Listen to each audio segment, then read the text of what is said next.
ഇപ്പൊ ജിയോങ് അവിടെ നിന്ന് സഹായിക്കാൻ ആൾക്കാരെ വിളിക്കുമ്പോഴാണ് മറ്റവളാണ് പേടിച്ചിട്ട് അവരൊക്കെ പെണ്ണുങ്ങളെ കൊട്ടാരത്തിലേക്ക് വിളിച്ചോണ്ടോന്ന് പറയും. അതുകൊണ്ട് വിളിച്ച ഇവരും കൂടെ കൊണ്ടുപോകുന്ന പറയുമ്പം ജിയോങ് ആണ് ഇതെല്ലാം കണ്ട് പേടിച്ച് അവളുടെ കൂടെ നൈസിന് മുങ്ങാൻ വേണ്ടി നോക്കും. പക്ഷെ അവിടുത്തെ ആൾക്കാരൊക്കെ ഇവരെ കണ്ട് അപ്പൊ തന്നെ ഇവരെ ചെന്ന് അടച്ചിടും. അതുകൊണ്ട് അവളും ദേഷ്യത്തി ഇതൊക്കെ കിഡ്നാപ്പാന്ന് പറഞ്ഞ് അവൾ അവിടെ നിലവിളിച്ചോണ്ടിരിക്കുമ്പം അടുത്തിരുന്ന് അവളാണ് നമ്മൾ എങ്ങനെയൊക്കെ രക്ഷപ്പെടുമെന്ന് പറഞ്ഞ് അവളെ സമാനപ്പെടുത്താൻ നോക്കും. അങ്ങനെ ഇത്രയൊക്കെ സംഭവിച്ചതോടെ അവസാനം ജിയോങ്ങിന് ഉറപ്പായി അവൾ സത്യത്തി ടൈം ട്രാവൽ ചെയ്തുവന്ന് ഇവിടെ പെട്ടുപോയെന്ന്. അതുകൊണ്ട് അവൾ ഈ കാലഘട്ടത്തിലെ അല്ലെന്ന് പറഞ്ഞ് അവിടെ നിന്ന് ഒച്ച വയ്ക്കുമ്പം അവിടുത്തെ ആൾക്കാരൊക്കെ വന്ന് ഇവള് മിണ്ടായിരിക്കാൻ വേണ്ടി അവളെ അവളുടെ കൂട്ടുകാരും കൂടെ ഇങ്ങനെ കെട്ടിയിടും. എന്നിട്ട് ജിയോങ് സമാധാനത്തിൽ ഓരോന്നായിട്ട് ആലോചിച്ച് നോക്കുമ്പോഴാണ് ഇത് രാജാവിന്റെ കാലഘട്ടമാണെങ്കിൽ എങ്കിൽ പിന്നെ ഇവള് സത്യത്തിൽ കണ്ടത് ഇവിടുത്തെ രാജാവ് ഹീഗുനെ തന്നെയാണെന്ന് പറഞ്ഞ് അവൾക്ക് കൺഫേം ആകും. അതുകൊണ്ട് ഇവിടെ നിന്ന് എങ്ങനെയൊക്കെ രക്ഷപ്പെട്ട് തിരിച്ച് അവളുടെ കാലഘട്ടത്തിൽ പോകണമെന്ന് പറഞ്ഞ് അവൾ ഇവിടുന്ന് വെപ്രാളപ്പെടുമ്പോഴാണ് രാജാവിന്റെ പെണ്ണാകാൻ വേണ്ടി ഇപ്പൊ ഇവർ ഓരോരുത്തരെയും ക്യൂ നിർത്തി ചെക്ക് ചെയ്തോണ്ടിരിക്കും. അങ്ങനെ ആരൊക്കെയാണ് അർഹത എന്ന് പറഞ്ഞ്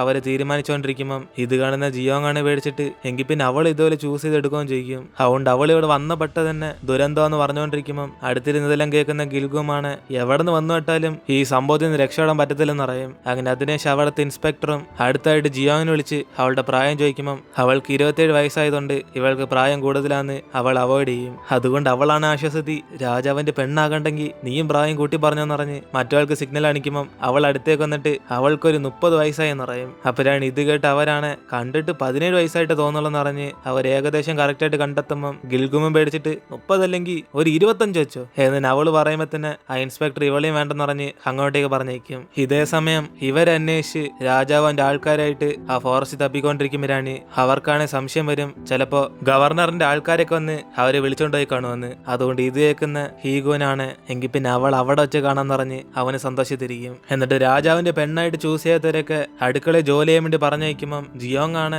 ഇവരൊക്കെ എന്തിന് ഈ ജോലി ചെയ്യണമെന്ന് പറഞ്ഞ് ഇവരെ തിരിച്ച് വീട്ടിലേക്ക് പറഞ്ഞു വെച്ചിടാൻ ചോദിക്കും. അപ്പോഴാണ് ആ കൊട്ടാരത്തിൽ ജോലി ചെയ്യുന്ന ഒരാളും ഇവരെങ്ങനെ വിളിച്ചോണ്ടതിന് ശേഷം പെർമിഷൻ ഒന്നും ഇല്ലാതെ പുറത്തേക്ക് പോകാൻ പറ്റത്തില്ലെന്ന് പറയും. അതുകൊണ്ട് 9 വെറൈറ്റി ആയിട്ടുള്ള സൈഡ് ഡിഷ് ആയിട്ട് ഇവർ ഫുഡ് ഉണ്ടാക്കാൻ വേണ്ടി പറയുമ്പം ഇത് കേൾക്കുന്ന അവളും എങ്കിൽ പിന്നെ അങ്ങനെ ഉണ്ടാക്കി തരുവാണ് ഇവരെ വീട്ടിൽ പറഞ്ഞയക്കുവാൻ ചോദിക്കും. അങ്ങനെ ഇത് കേട്ട അയാളും നല്ലോണം ഫുഡ് ഉണ്ടാക്കിയ ഇവർക്ക് ചിലപ്പോൾ വീട്ടിൽ പോകാന്ന് പറയുമ്പം അവളതൊരു ഡീലായിട്ട് എടുത്തിട്ട് എങ്കിൽ പിന്നെ ആർക്ക് വേണ്ടിയാ ഇവരൊക്കെ ഫുഡ് ഉണ്ടാക്കേണ്ടെന്ന് ചോദിക്കും. അങ്ങനെ അവർക്ക് ഇഷ്ടപ്പെട്ട ഫുഡൊക്കെ ഇവൾ ചോദിച്ച് മനസ്സിലാക്കാൻ നോക്കുമ്പം ഇത് കേട്ട് അങ്ങേരും അയാൾക്കൊന്നും അറിയത്തില്ലെന്ന് പറഞ്ഞ് ആദ്യം പണി ചെയ്യാൻ വേണ്ടി പറയും. അങ്ങനെ അതിനേശം അവിടേക്ക് ഒരു ഇൻസ്പെക്ടറാണ് ഇവൾ ആരാന്ന് പറഞ്ഞ് ഇവളെ കുറിച്ച് തിരക്കും. അപ്പോഴാണ് ജിയോങ്ങും അവളൊരു കുക്കാന്ന് പറഞ്ഞിട്ട് കഴിക്കാൻ പോകുന്ന ഗസ്റ്റിന് എങ്ങനത്തെ ഫുഡാണ് ഇഷ്ടപ്പെടുന്നതെന്ന് അറിയാതെ ഇവളെ കൊണ്ട് ഉണ്ടാക്കാൻ പറ്റത്തില്ലെന്ന് പറയും. അതുകൊണ്ട് വല്ല അലർജി എല്ലാം സംഭവിച്ച പിന്നെ ഇവർക്കും അത് പ്രശ്നം വരത്തില്ലെന്ന് പറഞ്ഞ് അവളും ചോദിക്കുമ്പോഴാണ് ഇത് കേട്ട ഇൻസ്പെക്ടറും ഒരേ ഇവൾക്ക് ഡീറ്റെയിൽസ് എല്ലാം ഒപ്പിച്ചരുവാണ് ഗസ്റ്റ് സന്തോഷപ്പെടുന്ന രീതിയിൽ ഇവളെ കൊണ്ട് സമയത്ത് ഫുഡ് ഉണ്ടാക്കാൻ പറ്റുമെന്ന് ചോദിക്കും. അങ്ങനെ അതുകൊണ്ട് അവള് ധൈര്യത്തി അവളെ കൊണ്ട് പറ്റുമെന്ന് പറയുമ്പം ഇത് കേട്ട ഇൻസ്പെക്ടറാണ് ഇവള് പറയുന്ന കേൾക്കാൻ സന്തോഷമുള്ളു. ഒരേശം എന്തേലും തെറ്റായിട്ട് സംഭവിച്ച പിന്നെ ഇവളുടെ ജീവൻ ഇവിടെ കാണത്തില്ലെന്ന് പറഞ്ഞിട്ട് പോകും. അതോടെ അവളാണ് പേടിച്ചിട്ട് എങ്കിൽ പിന്നെ അങ്ങനെയാണ് ഇവരുണ്ടാക്കിയ ഫുഡ് ഇഷ്ടപ്പെടുവാണ് ഇവരെന്ന് തന്നെ തിരിച്ച് വീട്ടിലേക്ക് പറഞ്ഞയക്കുമെന്ന് ചോദിക്കും. അങ്ങനെ ഇത് കേട്ട അയാളും അതിന് സമ്മതിച്ചിട്ട് ഇന്ന് ഇവിടേക്ക് വരാൻ പോകുന്ന ഒരു രാജാവിന്റെ കുടുംബം എന്ന് പറഞ്ഞ് ഇവൾക്കെല്ലാം പറഞ്ഞു കൊടുക്കും. അങ്ങനെ അവർക്ക് ആ ഫുഡ് ഇഷ്ടപ്പെട്ടില്ലെങ്കിൽ അവര് ടോർച്ചർ ചെയ്ത് തന്നെ ഇവളെ കൊല്ലുമെന്ന് പറയുമ്പം ഇവൾ അവർക്കെതിരെ ടേസ്റ്റ് ചെയ്യാത്തൊരു ഫുഡ് തന്നെ ഉണ്ടാക്കി കൊടുക്കുമെന്ന് പറഞ്ഞ് വാക്ക് മാത്രം മറക്കല്ലേന്ന് പറഞ്ഞ് അവൾ പാചകം ചെയ്യാൻ വേണ്ടി പോകും. അതിനേശം ജിയോങ്ങും അവളുടെ മോഡേൺ സ്റ്റൈലിൽ അവൾ കുറെ വെറൈറ്റി ആയിട്ടുള്ള ഫുഡെല്ലാം മിക്സ് ചെയ്തൊരു ഡിഷ് ഉണ്ടായിക്കൊണ്ടിരിക്കും. അങ്ങനെ ഇവൾ ഉണ്ടാക്കി കൊടുത്ത ഡിഷും ആ വന്നേക്കുന്ന ഗസ്റ്റിന് കഴിക്കാൻ വേണ്ടി കൊടുക്കുമ്പോഴാണ് അവരാണ് അത് കണ്ടിട്ട് ഇത്ര സിമ്പിൾ ആയിട്ടുള്ള ഒരു ഫുഡാണോ കൊട്ടാരത്തിൽ നിന്ന് വന്നവർക്ക് ഉണ്ടാക്കി കൊടുക്കുന്നതെന്ന് പറഞ്ഞ് അവരൊക്കെ ഭയങ്കര ദേഷ്യപ്പെടുമ്പം ഗവർണറും അദ്ദേഹത്തിന്റെ മകനായ ഇൻസ്പെക്ടറും കൂടെ ഇവിടെ പാചകം ചെയ്തവരൊക്കെ ഇവിടെ നിന്ന് പോയെന്ന് പറഞ്ഞ് ഇന്നൊരു പുതിയ ലേഡി അതിൽ ഉണ്ടായി തന്നെ പറയും. അതുകൊണ്ട് നടന്ന തെറ്റിന് ഇവരൊക്കെ സോറി പറയുമ്പം ഇതേക്കുന്ന അയാളും ഇവരുടെ സോറി ഒന്നും വേണ്ടെന്ന് പറഞ്ഞിട്ട് ഇവരെ കണ്ടെത്തിക്കൊണ്ടുവന്ന എല്ലാ പെണ്ണുങ്ങളും രാജാവിനൊട്ടും ചേർച്ചയില്ലാത്തതെന്ന് പറയും. അതുകൊണ്ട് ഇവരുടെ തെറ്റ് എങ്ങനെ ശരിയാക്കാമെന്ന് ചോദിക്കുമ്പം ആ ഇൻസ്പെക്ടറാണ് ദേഷ്യത്തി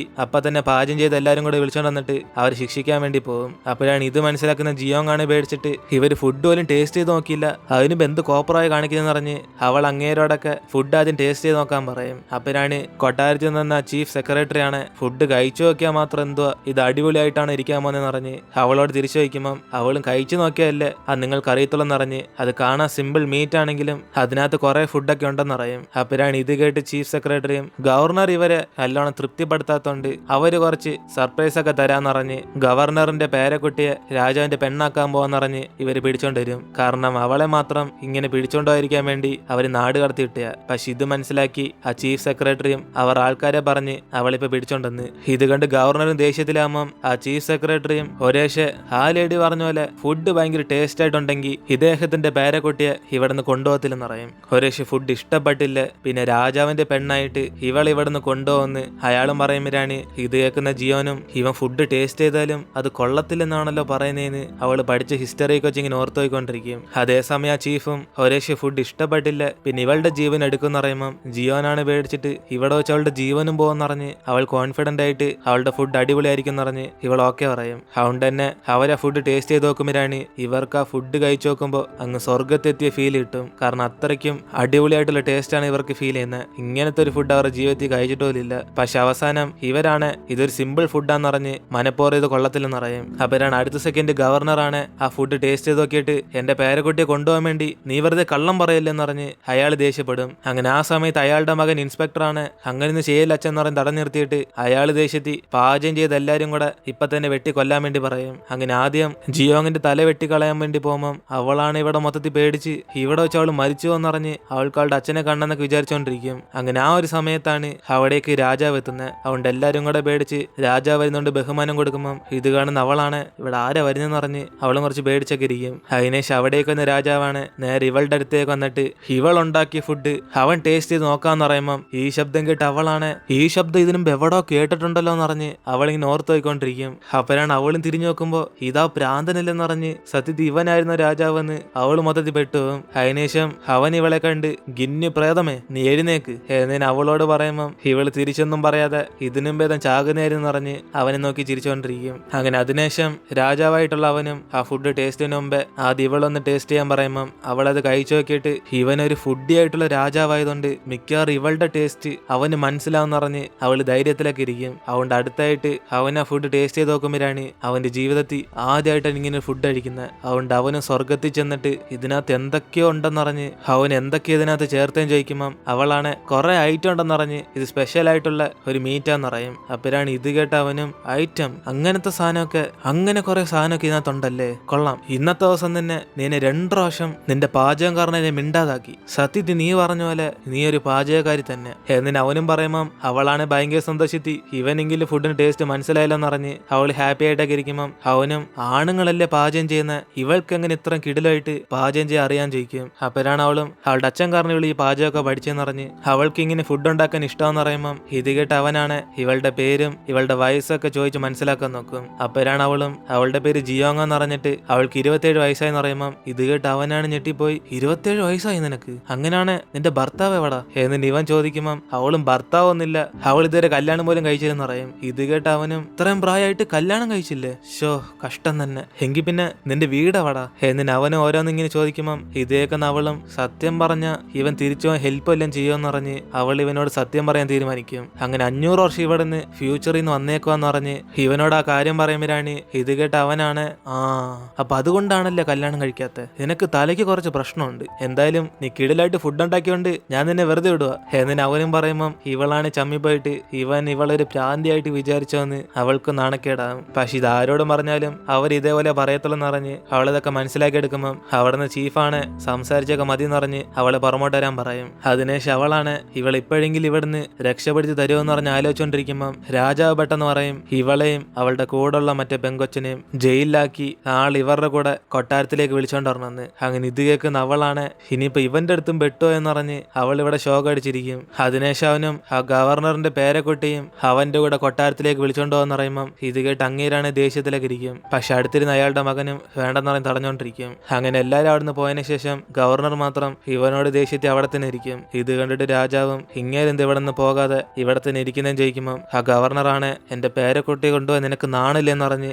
അയാൾ ഇപ്പൊ ഇവനോട് ദേഷ്യപ്പെട്ടുകൊണ്ടിരിക്കും. അപ്പോഴാണ് ഇത് കേൾക്കുന്ന അവനാണ് ഇയാളുടെ സ്വന്തം കുടുംബം പ്രശ്നത്തിലാവുമ്പോൾ മാത്രം ഇത്രയ്ക്കും ദേഷ്യം വരുവാണെന്ന് പറഞ്ഞ് എങ്കിൽ പിന്നെ അവന്റെ കാര്യമൊക്കെ മറന്നുപോയും ചോദിക്കും. അങ്ങനെ അവന്റെ അമ്മ മരിക്കാനുള്ള കാരണം ഇങ്ങേരും കൂടെയാന്നറിഞ്ഞ് അവൻ അതുകൊണ്ട് ഇപ്പൊ അതിന് പകരം വീട്ടുന്നത്. അതുകൊണ്ട് അവൻ കൊച്ചിലെ തൊട്ട് എത്രമാത്രം വേദനിച്ചോ അതേ വേദന ഇയാളും വേദനിക്കണമെന്നറിഞ്ഞ് രാജാവിനെതിരായിട്ട് ഇപ്പൊ സംസാരിച്ചതിന് ഇയാളെ പിടിച്ച് ജയിലിലാക്കാൻ പറയും. അങ്ങനെ ആ ഗവർണറിനെ ഇവിടെ നിന്ന് നാട് കടത്താൻ വേണ്ടി അവൻ ഓർഡർ ചെയ്ത് ഇതേ സമയം ഇവിടെ അവളാണ് ഇത്രയും കിടിലായിട്ട് ഫുഡ് ഉണ്ടായി തന്നിട്ടും അവന്മാർ അവസാനം ജയിലിലാക്കി എന്ന് പറഞ്ഞ് ഇവളുടെ കട്ട കലിപ്പിരിക്കുമ്പം അടുത്തിരുന്ന് ഗിൽഗുമും അങ്ങനാണ് നമുക്ക് കൊട്ടാരത്തിൽ പോയി ജയിലിൽ കിടക്കണോ, ഇനിയിപ്പോ നമ്മൾ എന്തുവാ ചെയ്യണ്ടേ എന്നിന് അവളും പേടിച്ചൊക്കെ ഇരിക്കുമ്പം ജിയോങ് അവൾക്ക് വീട്ടിൽ പോകണമെന്ന് പറയും. അങ്ങനെ അവളുടെ വീട് ഇവിടെ നിന്ന് ഫ്യൂച്ചറിനൊക്കെ പറഞ്ഞ ഇവള് വിശ്വസിക്കാൻ ചോദിക്കുമ്പം മറ്റവളാണ് അത് കേട്ട് വിശ്വാസമില്ലെങ്കിലും ഇവള് പറഞ്ഞോണ്ട് വിശ്വസിക്കാന്ന് പറഞ്ഞ് ഇതുവരെ ഇവര് കഴിക്കാത്ത പാചകം ഉണ്ടാക്കിയപ്പോ തന്നെ അവൾക്ക് ഇങ്ങനെയൊക്കെ സംശയം വന്നറിയും. അതുകൊണ്ടും ജിയോങ്ങും അവൾ എങ്ങനെ ഇവിടേക്ക് വന്നേന്ന് പറഞ്ഞിട്ട് അവളുടെ ഹാൻഡ് ബാഗ് എടുത്താലേ തിരിച്ച് ഇവിടുന്ന് പോകാൻ പറ്റത്തില്ലെന്ന് പറയും. അങ്ങനെ അതിനു വേണ്ടിയ